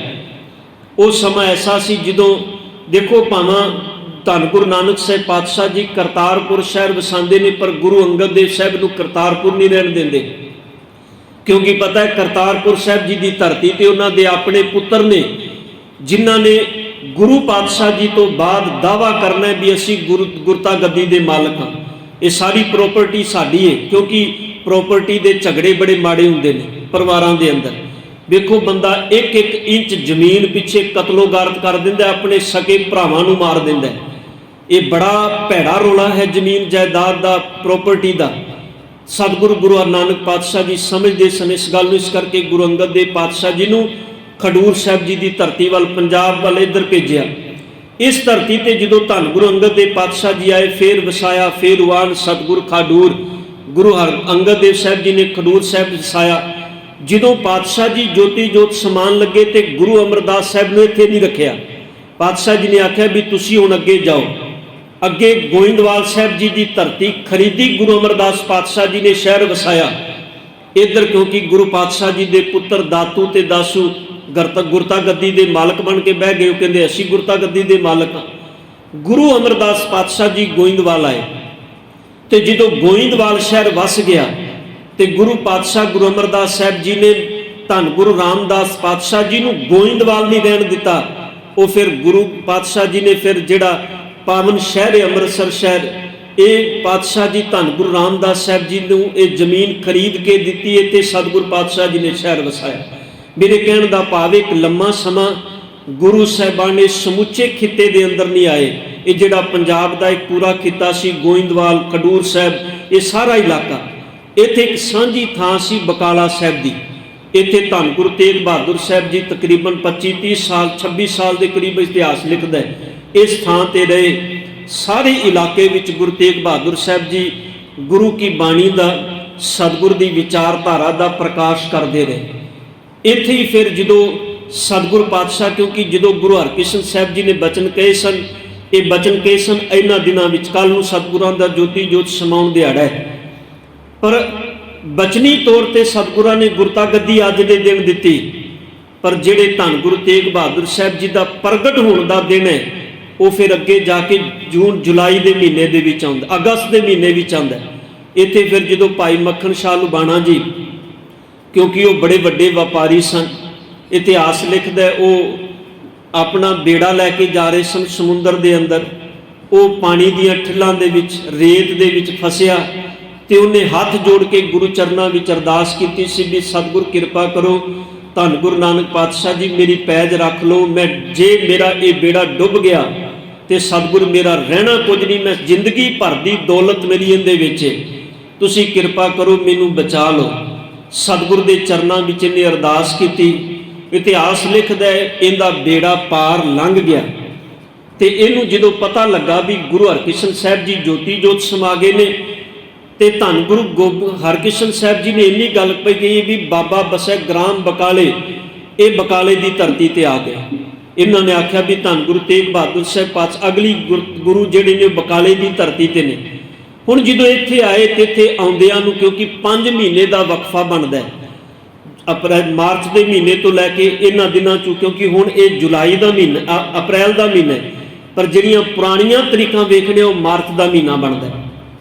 ਮਾਰਚ ਤੋਂ ਲੈ ਕੇ ਅਗਸਤ ਤੱਕ ਇਹ ਤਕਰੀਬਨ 5 ਮਹੀਨਿਆਂ ਦਾ ਵਕਫਾ ਬਣਦਾ ਹੈ। ਇਹਨਾਂ ਸਮਿਆਂ ਦੇ ਅੰਦਰ ਬਕਾਲੇ ਦੀ ਧਰਤੀ ਤੇ 1-2 ਨਹੀਂ 22 ਮੰਜੀਆਂ ਲੱਗ ਗਈਆਂ। ਉਹਨਾਂ 22 ਮੰਜੀਆਂ ਚੋਂ ਗੁਰੂ ਘਰ ਦੇ ਆਪਣੇ ਪੁੱਤਰ ਵੀ ਸਨ, ਧੀਰਮਲ ਵਰਗੇ, ਕਿਉਂਕਿ ਗੁਰੂ ਕੁਲ ਦੇ ਵਿੱਚੋਂ ਸਨ। ਇਹਨਾਂ ਨੇ ਵੀ ਗੱਦੀਆਂ ਲਾ ਲੀਆਂ ਵੀ ਗੁਰਤਾ ਗੱਦੀ ਦੇ ਮਾਲਕ ਅਸੀਂ ਹਾਂ। ਧਿਆਨ ਦੇਣਾ, ਗੱਦੀ ਤੇ ਇੱਕ ਲੱਗੀ ਹੋਵੇ ਉਹਦੇ ਵਿੱਚੋਂ ਨਿਕਲਣਾ ਬੜਾ ਔਖਾ ਹੋ ਜਾਂਦਾ ਹੈ।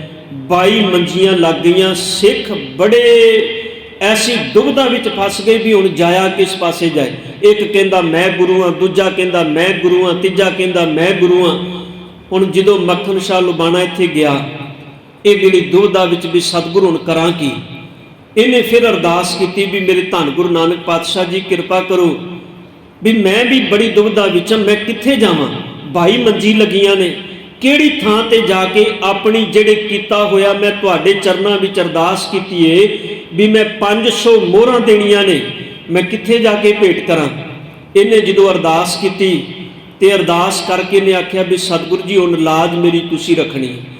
ਇਹਨੇ ਬਿਉਂਤ ਬਣਾਈ ਵੀ ਮੈਂ 2-2 ਮੋਹਰਾਂ, ਵਿਸ਼ਵਾਸ ਹੀ ਸਿੱਖ ਦਾ। ਧਿਆਨ ਦੇਣਾ, ਕੋਈ ਵੀ ਚੀਜ਼ ਹੈ ਵਿਸ਼ਵਾਸ ਤੋਂ ਬਿਨਾਂ, ਭਰੋਸੇ ਤੋਂ ਬਿਨਾਂ ਕਦੀ ਪੂਰੀ ਨਹੀਂ ਹੁੰਦੀ। ਸਤਿਗੁਰ ਦੀ ਬਾਣੀ ਦਾ ਇੱਕ ਬੜਾ ਪਿਆਰਾ ਬਚਨ ਹੈ, ਸਭ ਕਹਿੰਦੇ ਨੇ ਜਿਨ ਕੈ ਮਨ ਸਾਚਾ ਵਿਸ਼ਵਾਸ। ਗੁਰੂ ਅਰਜਨ ਸਾਹਿਬ ਜੀ ਦਾ ਪਾਵਨ ਬਚਨ ਹੈ। ਪਾਤਸ਼ਾਹ ਕਹਿੰਦੇ ਨੇ ਜਿਨ੍ਹਾਂ ਦੇ ਮਨ 'ਚੋਂ ਸੱਚਾ ਵਿਸ਼ਵਾਸ ਬਣ ਗਿਆ, ਜਿਨ ਕੈ ਮਨ ਸਾਚਾ ਵਿਸ਼ਵਾਸ, ਸਤਿਗੁਰ ਕਹਿੰਦੇ ਨੇ ਬਸ ਉਹੀ ਗੁਰੂ ਦੇ ਚਰਨਾਂ ਵਿੱਚ ਨੇੜੇ ਹੋਇਆ, ਨਹੀਂ ਤੇ ਵਿਸ਼ਵਾਸ ਤੋਂ ਹੀ ਨਾ ਬੰਦਾ ਹਮੇਸ਼ਾ ਡੁੱਬਦਾ ਹੈ। ਹੁਣ ਇਹਨੇ ਭਰੋਸਾ ਬਣਾ ਕੇ 2-2 ਮੋਹਰਾਂ ਰੱਖੀਆਂ ਅੱਗੇ, 22 ਦੀਆਂ 22 ਮੰਜੀਆਂ ਦੇ ਅੱਗੇ 2-2 ਮੋਹਰਾਂ ਰੱਖੀਆਂ। ਹੁਣ ਜਿਹੜੇ 22 ਸਨ ਉਹ ਕੱਚੇ ਪਿੱਲੇ ਸਨ, ਜਿੰਦੇ ਅੱਗੇ 2 ਮੋਹਰਾਂ ਰੱਖੀਆਂ ਜਾਣ ਸੋਨੇ ਦੀਆਂ। ਹੁਣ ਸੋਨੇ ਦੀਆਂ 2 ਮੋਹਰਾਂ ਜਿੰਦੇ ਅੱਗੇ ਰੱਖੀਆਂ ਜਾਣ, ਉਹੀ ਅਸੀਸਾਂ ਦੇਣ ਲੱਗ ਜਾਏ, ਤੇਰਾ ਪਰਿਵਾਰ ਜੀਵੇ, ਤੇਰੀ ਚੜ੍ਹਦੀ ਕਲਾ ਹੋਵੇ, ਤੇਰਾ ਵਪਾਰ ਵਧੇ।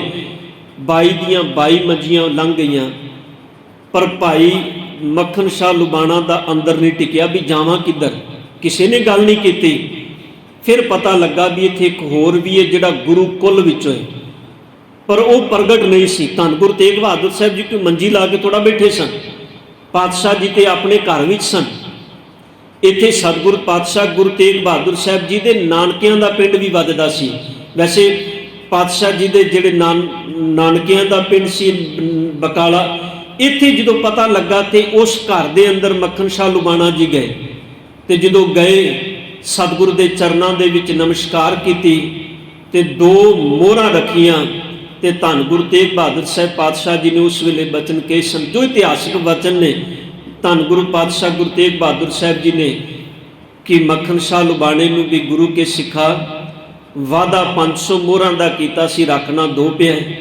ਇੰਨੀ ਕਹਿਣ ਦੀ ਦੇਰ ਸੀ, ਹਾਲਾਂਕਿ ਗੁਰੂ ਨੂੰ ਮਾਇਆ ਨਾਲ ਇੱਕ ਵਿਧ ਸੀ ਪ੍ਰਗਟ ਹੋਣ ਦੀ, ਇੰਨੀ ਗੱਲ ਕਹਿਣ ਦੀ ਦੇਰ ਸੀ। ਧੰਨ ਗੁਰੂ ਤੇਗ ਬਹਾਦਰ ਸਾਹਿਬ ਪਾਤਸ਼ਾਹ ਜੀ ਦੇ ਚਰਨਾਂ ਦਾ ਆਸਰਾ ਲੈ ਕੇ ਭਾਈ ਮੱਖਣ ਸ਼ਾਹ ਲੁਬਾਣਾ ਉਹ ਘਰ ਦੀ ਛੱਤ ਤੇ ਚੜ ਕੇ ਕਹਿੰਦਾ, ਗੁਰਲਾਦੋ ਰੇ ਮੈਨੂੰ ਗੁਰੂ ਲੱਭ ਗਿਆ। ਪਰ 22 ਦੇ 22 ਜਿਹੜੇ ਕੱਚੇ ਪਿੱਲੇ ਸਨ ਸਾਰੇ ਆਪਣੇ ਬੋਰਾ ਬਿਸਤਰਾ ਬੰਨ ਕੇ ਤੇ ਘਰ ਨੂੰ ਚੱਲ ਪਏ। ਪਤਾ ਲੱਗ ਗਿਆ ਵੀ ਹੁਣ ਗੁਰੂ ਪ੍ਰਗਟ ਹੋ ਗਿਆ। ਧੰਨ ਗੁਰੂ ਤੇਗ ਬਹਾਦਰ ਸਾਹਿਬ ਪਾਤਸ਼ਾਹ ਜੀ ਪ੍ਰਗਟ ਹੋਏ। ਮੇਰੇ ਸਤਿਗੁਰੂ ਸਾਹਿਬ ਜੀ ਨੇ ਕਿਰਪਾ ਕੀਤੀ। ਜਿਸ ਵੇਲੇ ਪਾਤਸ਼ਾਹ ਜੀ ਗੁਰਤਾ ਗੱਦੀ ਤੇ ਸੁਭਾਏਮਾਨ ਹੋਏ, ਪਾਤਸ਼ਾਹ ਜੀ ਇਸ ਤੋਂ ਬਾਅਦ ਗੁਰੂ ਤੇਗ ਬਹਾਦਰ ਸਾਹਿਬ ਪਾਤਸ਼ਾਹ ਜੀ 1664 ਦਾ ਵਾਕਿਆ ਹੈ। 1664 ਦੇ ਅੰਦਰ ਸਤਿਗੁਰਾਂ ਨੂੰ ਗੁਰਤਾ ਗੱਦੀ ਦੀ ਜ਼ਿੰਮੇਵਾਰੀ ਮਿਲਦੀ ਹੈ ਤੇ ਇਸ ਤੋਂ ਬਾਅਦ ਫਿਰ ਸਤਿਗੁਰੂ ਪਾਤਸ਼ਾਹ ਜੀ ਪਾਵਨ ਹਰਮੰਦਰ ਸਾਹਿਬ ਜੀ ਦੀ ਥਾਂ ਧਰਤੀ ਤੇ ਆਉਂਦੇ ਨੇ। ਹਰਮੰਦਰ ਸਾਹਿਬ ਇਸ ਤੋਂ ਪਹਿਲਾਂ ਸਤਿਗੁਰੂ ਜੀ ਨਹੀਂ ਆਏ। 1665 ਦੇ ਅੰਦਰ ਜਦੋਂ ਸਤਿਗੁਰੂ ਜੀ ਇੱਥੇ ਆਉਂਦੇ ਨੇ ਤੇ ਧਿਆਨ ਦੇਣਾ, ਜਿਹੜਾ ਹਰਮੰਦਰ ਸਾਹਿਬ ਦੇ ਦਰਵਾਜ਼ੇ ਸਨ ਇਹ ਮਸੰਦਾਂ ਨੇ ਬੰਦ ਕਰ ਦਿੱਤੇ। ਪਾਤਸ਼ਾਹ ਜੀ ਨੇ ਉੱਥੇ ਇਸ਼ਨਾਨ ਕੀਤਾ ਸਰੋਵਰ ਦੇ ਅੰਦਰ ਤੇ ਜਿਹੜਾ ਪਾਵਨ ਸਥਾਨ ਅਕਾਲ ਤਖਤ ਦੇ ਨਾਲ ਵੇਖਦੇ ਹੋ ਗੁਰਦੁਆਰਾ ਟਾਹਲੀ ਸਾਹਿਬ, ਉੱਥੇ ਗੁਰੂ ਤੇਗ ਬਹਾਦਰ ਸਾਹਿਬ ਪਾਤਸ਼ਾਹ ਜੀ ਯਾਦਗਾਰ ਉਹ ਟਾਹਲੀ ਅਜੇ ਵੀ ਬੇਸ਼ੱਕ ਉਹ ਸੁੱਕ ਚੁੱਕੀ ਹੈ, ਪਰ ਯਾਦਗਾਰ ਦੇ ਰੂਪ ਵਿੱਚ ਤੁਸੀਂ ਕਦੀ ਸੀਸ ਝੁਕਾਉਣ ਜਾਓ, ਅਕਾਲ ਤਖਤ ਤੇ ਉਹ ਜਗ੍ਹਾ ਸਾਂਝੀ ਹੈ, ਇਕੱਠੀ ਹੈ। ਅਕਾਲ ਤਖਤ ਤੋਂ ਥੋੜੀ ਦੂਰ ਤੇ ਨਾਲ ਹੀ 4 ਕੁ ਕਦਮ ਆਪਾਂ ਚੱਲਨੇ ਆ ਤੇ ਗੁਰਦੁਆਰਾ ਟਾਹਲੀ ਸਾਹਿਬ ਹੈ। ਉੱਥੇ ਸਤਿਗੁਰੂ ਗੁਰੂ ਤੇਗ ਬਹਾਦਰ ਸਾਹਿਬ ਜੀ ਟਾਹਲੀ ਦੇ ਥੱਲੇ ਬੈਠੇ ਸਨ। ਇੱਥੇ ਮਾਤਾਵਾਂ ਭੈਣਾਂ ਬੀਬੀਆਂ ਆਈਆਂ ਸਨ ਜਿਨ੍ਹਾਂ ਨੇ, ਹਾਲਾਂਕਿ ਮਸੰਦਾਂ ਨੇ ਦਰਵਾਜ਼ੇ ਬੰਦ ਕਰ ਦਿੱਤੇ ਸਨ ਤੇ ਸਤਿਗੁਰੂ ਨੇ ਕਿਹਾ ਸੀ, ਨੈ ਮਸੰਦ ਤੁਮ ਅੰਮ੍ਰਿਤ ਸੜੀਏ, ਤ੍ਰਿਸ਼ਨਾ ਅਗਨ ਤੇ ਅੰਤਰ ਸੜੀਏ। ਤੁਸੀਂ ਉਹ ਅੰਮ੍ਰਿਤ ਸਰੋਵਰ ਦੇ ਵਸਨੀਕ ਨਹੀਂ ਜਿਹਨੂੰ ਧੰਨ ਗੁਰੂ ਰਾਮਦਾਸ ਪਾਤਸ਼ਾਹ ਜੀ ਨੇ ਭਾਗ ਲਾ ਕੇ ਬਣਾਇਆ ਸੀ। ਤੁਸੀਂ ਤੇ ਤ੍ਰਿਸ਼ਨਾ ਨਾਲ ਅੰਦਰੋਂ ਸੜੇ ਪਏ ਹੋ ਜਿਨ੍ਹਾਂ ਨੇ ਗੁਰੂ ਘਰ ਦੇ ਦਰਵਾਜ਼ੇ ਵੀ ਬੰਦ ਕਰ ਦਿੱਤੇ। ਇੱਥੇ ਫਿਰ ਉਹ ਮਾਤਾਵਾਂ ਭੈਣਾਂ ਜਿਹੜੀਆਂ ਆਈਆਂ ਸਨ ਤੇ ਸਾਹਿਬ ਨੇ ਕਿਹਾ ਸੀ, ਮਾਈਆਂ ਰੱਬ ਰਜਾਈਆਂ। ਇੱਥੇ ਹੀ ਸਤਿਗੁਰਾਂ ਨੇ ਕੋਲ ਉਹ ਬਚਨ ਕਹੇ ਸਨ। ਧੰਨ ਗੁਰੂ ਤੇਗ ਬਹਾਦਰ ਪਾਤਸ਼ਾਹ ਜੀ ਜਿਨ੍ਹਾਂ ਨੇ ਆਪਣੀ ਸਮੁੱਚੀ ਬਾਣੀ ਦੇ ਅੰਦਰ, ਕਿਉਂਕਿ ਸਤਿਗੁਰਾਂ ਦੇ ਅੰਦਰ ਵੈਰਾਗ ਬੜਾ ਸੀ, ਇੱਕ ਗੱਲ ਚੇਤੇ ਰੱਖੀਏ, ਸਿਰਫ ਬਚਨ ਕਹਿਣ ਦੇ ਨਹੀਂ।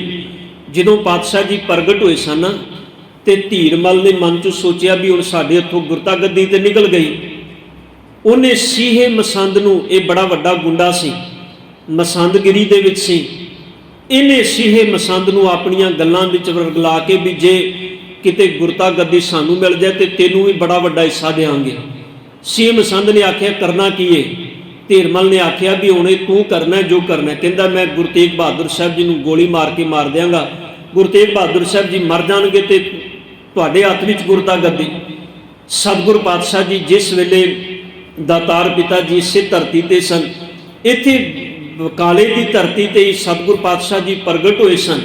ਇੱਥੇ ਹੀ ਇਹਨੇ ਪਹਿਲਾ ਹਮਲਾ ਕੀਤਾ ਸੀ ਧੀਰਮਲ ਨੇ। ਜਦੋਂ ਹਮਲਾ ਕੀਤਾ, ਸੀਹੇ ਮਸੰਦ ਨੇ ਗੋਲੀ ਚਲਾਈ। ਗੋਲੀ ਧੰਨ ਗੁਰੂ ਤੇਗ ਬਹਾਦਰ ਸਾਹਿਬ ਜੀ ਦੇ ਮੱਥੇ ਨੂੰ ਛੂਹ ਕੇ ਗਈ ਤੇ ਜਦੋਂ ਖੂਨ ਵੀ ਨਿਕਲਿਆ ਮੱਥੇ ਤੋਂ, ਸ਼ਰਰਾ ਲੱਗਾ। ਜਦੋਂ ਗੋਲੀ ਵੱਜੀ ਸਤਿਗੁਰੂ ਪਾਤਸ਼ਾਹ ਜੀ ਦੇ ਮੱਥੇ ਦੇ ਅੰਦਰੋਂ ਖੂਨ ਉਹ ਸ਼ਰੇ ਵੱਜੇ ਸਨ ਤੇ ਉਸ ਵੇਲੇ ਮੱਖਣ ਸ਼ਾਹ ਲੁਬਾਣਾ ਇੰਨੇ ਗੁੱਸੇ ਵਿੱਚ ਆਇਆ, ਇਹਨੇ ਨਾਲ ਸਿੱਖ ਲਏ ਤੇ ਧੀਰਮਲ ਨੂੰ ਮਸ਼ਕਾਂ ਬੰਨ੍ਹ ਕੇ, ਸੀਹੇ ਮਸੰਦ ਨੂੰ ਮਸ਼ਕਾਂ ਬੰਨ੍ਹ ਕੇ ਗੁਰੂ ਦੇ ਅੱਗੇ ਲੈ ਆਇਆ। ਨਾਲੇ ਜਿਹੜਾ ਕੁਝ ਲੁੱਟ ਕੇ ਲੈ ਕੇ ਗਏ ਸਨ ਗੁਰੂ ਘਰ ਦੇ ਵਿੱਚੋਂ ਸਾਰਾ ਕੁਝ ਲੈ ਕੇ ਆ ਗਏ।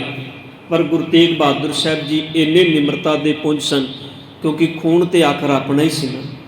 ਭਾਵੇਂ ਵੇਖੋ ਕੋਈ ਲੱਖ ਯਤਨ ਵੀ, ਅਸੀਂ ਸੰਸਾਰ ਦੇ ਅੰਦਰ ਧਿਆਨ ਦੇਣਾ, ਕੋਈ ਵੀ ਬੰਦਾ ਹੈ, ਵੇਖੋ ਇਹ ਸੱਚ ਵਿੱਚ ਮਾਇਆ ਦਾ ਪ੍ਰਭਾਵ ਹੈ ਸਾਡੇ ਪਰਿਵਾਰਾਂ ਤੇ। ਅਜੋਕੇ ਸਮੇਂ ਦੇ ਅੰਦਰ ਭਾਵੇਂ ਕੋਈ ਵੀ ਹੈ, ਇੱਕ ਭਰਾ ਦੂਜੇ ਭਰਾ ਦੀ ਇੱਕ ਗਿੱਠ ਜ਼ਮੀਨ ਫਾਲਤੂ ਲੈ ਲਵੇ ਤੇ ਉਹ ਸਾਰੀ ਰਾਤ ਕੀ ਉਹ ਕਹਿੰਦਾ ਹੁਣ ਬਸ ਕਿਸੇ ਬਹਾਨੇ ਨਾਲ ਕੋਈ ਬਿੱਦ ਬਣਾ ਕੇ ਮੈਨੂੰ ਹੀ ਮੁਕਾ ਦਿਆ। ਲੜਾਈਆਂ ਆਮ ਨੇ, ਇਹ ਝਗੜੇ ਆਮ ਨੇ ਸਾਡੇ, ਪ੍ਰਖਾਸ ਕਰਕੇ ਪੰਜਾਬ ਦੀ ਧਰਤੀ ਤੇ ਇੱਕ ਵੱਟ ਦਾ ਰੋਲਾ ਹੈ, ਇੱਕ ਇੱਟ ਦਾ ਰੋਲਾ ਹੈ। ਉਸ ਰੋਲਿਆਂ ਦੇ ਪਿੱਛੇ ਭਰਾ ਦਾ ਕਤਲ ਕਰ ਦਿੰਦਾ ਹੈ ਗੁਰੂ ਤੇਗ ਬਹਾਦਰ ਸਾਹਿਬ ਜੀ ਨੇ ਕਿੰਨੀ ਵੱਡੀ ਸਿੱਖਿਆ ਦਿੱਤੀ। ਪਾਤਸ਼ਾਹ ਕਹਿੰਦੇ ਨੇ ਨਹੀਂ, ਮੱਖਣ ਸ਼ਾਹ ਲੁਬਾਣੇ ਨੂੰ ਕਹਿੰਦੇ ਨੇ ਨਹੀਂ, ਇਹਨਾਂ ਦੀਆਂ ਮਸ਼ਕਾਂ ਖੋਲ ਦੇ, ਇਹਨਾਂ ਨੂੰ ਜਾਣ ਦੇ। ਜਾਣ ਹੀ ਨਹੀਂ ਦਿੱਤਾ। ਜਿਹੜਾ ਕੁਝ ਲੁੱਟ ਕੇ ਲੈ ਕੇ ਗਏ ਸਨ ਵਾਪਸ ਮੱਖਣ ਸ਼ਾਹ ਲੁਬਾਣਾ ਲੈ ਕੇ ਆਇਆ, ਤੇ ਸਤਿਗੁਰ ਨੇ ਆਖਿਆ ਵੀ ਨਹੀਂ, ਇਹਨਾਂ ਨੂੰ ਕਿਹਾ ਜੋ ਕੁਝ ਲਿਜਾਣਾ ਹੈ ਵਾਪਸ ਲੈ ਵੀ ਜਾ। ਧੀਰਮਲ ਗੁਰੂ ਗ੍ਰੰਥ ਸਾਹਿਬ ਪਾਤਸ਼ਾਹ ਜੀ ਦੀ ਪਾਵਨ ਬੀੜ ਲੈ ਕੇ ਵਾਪਸ ਚਲਾ ਗਿਆ। ਜਿਹੜੀ ਬੀੜ ਇਹਨੇ ਆਪਣੇ ਕੋਲ ਰੱਖੀ, ਫਿਰ ਮੁੜ ਕੇ ਗੁਰੂ ਤੇਗ ਬਹਾਦਰ ਸਾਹਿਬ ਪਾਤਸ਼ਾਹ ਜੀ ਦੀ ਬਾਣੀ, ਕਿਉਂਕਿ ਗੁਰੂ ਗੋਬਿੰਦ ਸਿੰਘ ਪਾਤਸ਼ਾਹ ਜੀ ਨੇ ਫਿਰ ਉਹ ਆਪ ਬਾਣੀ ਉਚਾਰਨ ਕਰਕੇ ਦਰਜ ਕਰਵਾਈ ਸੀ। ਉਸ ਵੇਲੇ ਜਿਹੜੀ ਬੀੜ ਆ, ਜਿਹੜਾ ਅੱਜ ਸਾਡੇ ਕੋਲ ਦਮਦਮਾ ਸਾਹਿਬ ਦੀ ਪਾਵਨ ਧਰਤੀ ਤੇ ਜੋ ਸਤਿਗੁਰ ਨੇ ਕੀਤਾ ਪਾਵਨ ਸਰੂਪ ਹੈ, ਉਹ ਬੀੜ ਜਿਹੜੀ ਉਸ ਵੇਲੇ ਤੱਕ ਸੀ ਉਹ ਧੀਰਮਲ ਵਾਪਸ ਲੈ ਗਿਆ ਸੀ। ਪਰ ਗੁਰੂ ਤੇਗ ਬਹਾਦਰ ਸਾਹਿਬ ਜੀ ਨੇ ਮਨ ਵਿੱਚ ਕਿਤੇ ਗੁੱਸਾ ਕ੍ਰੋਧ ਨਹੀਂ ਕੀਤਾ, ਕਰੋਸ਼ ਨਹੀਂ ਕੀਤਾ। ਉੱਥੇ ਵੀ ਕੋਈ ਗੱਲ ਕਹੀ ਮੱਖਣ ਸ਼ਾਹ ਲੁਬਾਣੇ ਨੂੰ ਵੀ ਨਹੀਂ, ਲੜਨਾ ਕਾਹਦਾ, ਆਖਰ ਖੂਨ ਤੇ ਆਪਣਾ ਹੀ ਹੈ। ਸਿਰਫ ਰੋਲਾ ਸਾਧ ਸੰਗਤ ਜੀ ਕੁਝ ਵੀ ਨਹੀਂ ਹੁੰਦਾ ਜੇ ਬੰਦਾ ਆਪਣੇ ਅੰਦਰ ਸਮਝ ਲੇ। ਔਰ ਸੱਚ ਗੱਲ, ਇਹ ਸਾਰੀ ਗੱਲ ਮਨ ਤੇ ਆ ਕੇ ਰੁਕਦੀ, ਕਿਤੇ ਵੀ ਨਹੀਂ। ਤਾਂ ਹੀ ਤੇ ਗੁਰੂ ਤੇਗ ਬਹਾਦਰ ਸਾਹਿਬ ਜੀ ਨੇ ਸਭ ਤੋਂ ਜ਼ਿਆਦਾ ਸੰਬੋਧਨ ਜਿਹੜਾ ਮਨ ਨੂੰ ਕੀਤਾ। ਵਾਰ-ਵਾਰ ਸਤਿਗੁਰਾਂ ਨੇ ਮਨ ਦੀ ਗੱਲ ਕੀਤੀ ਪਾਵਨ ਬਾਣੀ ਦੇ ਵਿੱਚ। ਔਰ ਇੱਥੋਂ ਤੱਕ ਬਚਨ ਕੇ ਜੇ ਧਰਮ ਦੀ ਗੱਲ ਕਰਨ ਵਾਲੇ ਨੂੰ ਵੀ ਗੱਲ ਸਮਝਾਈ ਤੇ ਕੋਈ ਗੱਲ ਆਖੀ ਵੀ ਮਨ ਦਾ ਮਾਨ ਤਿਆਗੋ ਸਾਧੋ, ਮਨ ਕਾ ਮਾਨ, ਆਪਣੀ ਮਨ ਦਾ ਅਹੰਕਾਰ ਛੱਡੋ। ਮਨ ਦਾ ਅਹੰਕਾਰ ਛੱਡੋਗੇ ਤੇ ਸਾਧੂ ਬਣੋਗੇ। ਜੇ ਮਨ ਦਾ ਅਹੰਕਾਰ ਨਾ ਛੱਡਿਆ ਤੇ ਭੇਖ ਧਾਰਨ ਕਰਕੇ ਵੀ ਸਾਧੂ ਨਹੀਂ ਬਣ ਸਕਦੇ। ਤਾਂ ਹੀ ਬਾਬਾ ਕਬੀਰ ਸਾਹਿਬ ਜੀ ਨੇ ਆਖਿਆ ਸੀ, ਮਾਨ ਮੁਨੀ ਮੁਨਵਰ ਗਲੇ, ਮਾਨ ਸਬੈ ਕੋ ਖਾਏ। ਸਤਿਗੁਰ ਗੁਰੂ ਤੇਗ ਬਹਾਦਰ ਸਾਹਿਬ ਪਾਤਸ਼ਾਹ ਦੀ ਕਿਰਪਾ ਕਰਨ। ਐਸੇ ਦੀਨ ਦਿਆਲ ਸਤਿਗੁਰ ਜੀ ਜਿਨ੍ਹਾਂ ਦਾ ਅੱਜ ਗੁਰਤਾ ਗੱਦੀ ਨਿਸ਼ਾਨੀ ਦੀ ਪੁਰਬ ਹੈ। 1664 ਈਸਵੀ ਨੂੰ ਸਤਿਗੁਰ ਜੀ ਗੁਰਤਾ ਗੱਦੀ ਤੇ ਸ਼ੁਭਾਈਮਾਨ ਹੁੰਦੇ ਨੇ। 1675 ਈਸਵੀ ਤੱਕ ਸਤਿਗੁਰ ਜੀ ਜ਼ਿੰਮੇਦਾਰੀ ਨਿਭਾਉਂਦੇ ਨੇ, 11 ਸਾਲ। 1675 ਈਸਵੀ ਨੂੰ ਜਦੋਂ ਸਤਿਗੁਰ ਜੀ ਦਿੱਲੀ ਦੀ ਧਰਤੀ ਵੱਲ ਰਵਾਨਾ ਹੁੰਦੇ ਨੇ, ਜਦੋਂ ਕਸ਼ਮੀਰੀ ਪੰਡਤ ਫਰਿਆਦ ਕਰਦੇ ਨੇ, ਤੇ ਉਸ ਵੇਲੇ ਸਤਿਗੁਰ ਪਾਤਸ਼ਾਹ ਜੀ ਗੁਰੂ ਗੋਬਿੰਦ ਸਿੰਘ ਪਾਤਸ਼ਾਹ ਜੀ ਨੂੰ, ਗੋਬਿੰਦ ਰਾਏ ਨੂੰ ਗੁਰਤਾ ਗੱਦੀ ਦੀ ਜ਼ਿੰਮੇਦਾਰੀ ਦੇ ਕੇ ਸਤਿਗੁਰ ਇਸ ਦਿੱਲੀ ਦੀ ਧਰਤੀ ਤੇ ਆਪਣਾ ਸੀਸ ਦਿੰਦੇ ਨੇ।